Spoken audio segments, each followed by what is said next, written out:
Hello guys, welcome to Goma दिदीको vlog. आज चाहिँ हाम्रो फेयरवेल हो।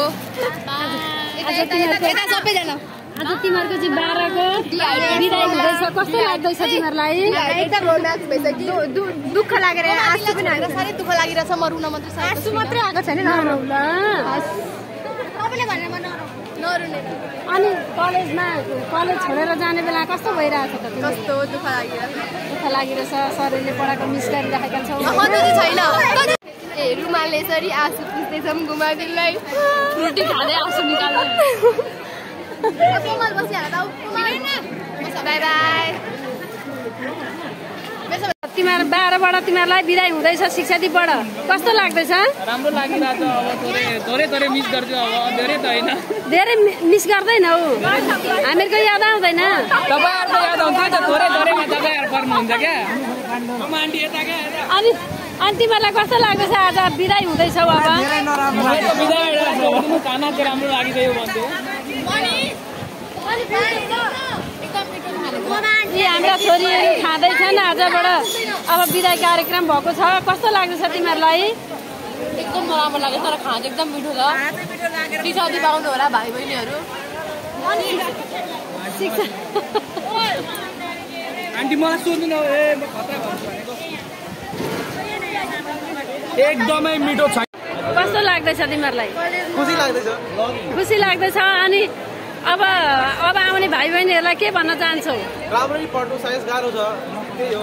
शिक्षा दिपमा आउन वातावरण कस्तो छ? राम्रो छ होइन? तिमीहरू आज 12 को बिदाई कार्यक्रम हुँदैछ। कस्तो लागिरहेछ तिमीहरूलाई?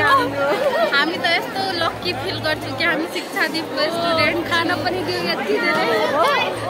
पढाइ कस्तो थियो? वातावरण कस्तो थियो 12 को?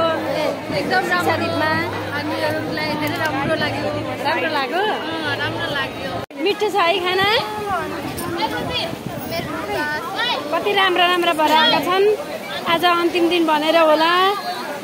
साह्रै राम्रा छन्। हेर सबै दिन राम्रा छ तर आज विशेष राम्रा भएर आएका। बास्ना नै मिठो छ। बास्ना नै मिठो छ है? भ्लग बनाउँदैछु म।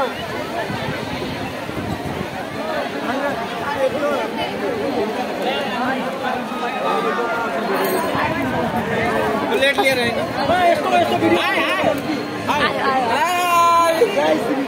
जय श्री राम। जय माता दी। जय सीएसके।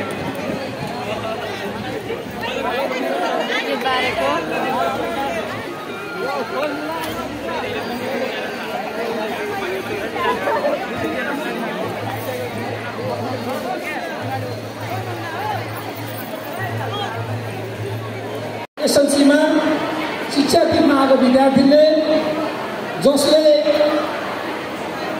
जम्मा शिक्षा दिनमा फर्स्ट डिभिजन लिएर आएर जसले मेडिसिनमा आइएममा बोर्ड थर्ड लिएर आउने त्यस्तो विद्यार्थीलाई आज म सम्झिन चाहन्छु। त्यस्ता धेरै विद्यार्थीहरू छन् जसको एभरेज रिजल्टबाट पनि राम्रो परिणाम दिएका छन्, आफूलाई साबित गरेका छन्। म विद्यार्थी भाइ बहिनीहरूलाई भन्न चाहन्छु, धेरै जिपिए राम्रो लिएर आउने बित्तिकै राम्रो विद्यार्थी भइँदैन। तर जिपिए आवश्यक छ। यसको अर्थ यो होइन कि हामीले कम जिपिए ल्याउनुपर्छ भन्ने कुरा होइन।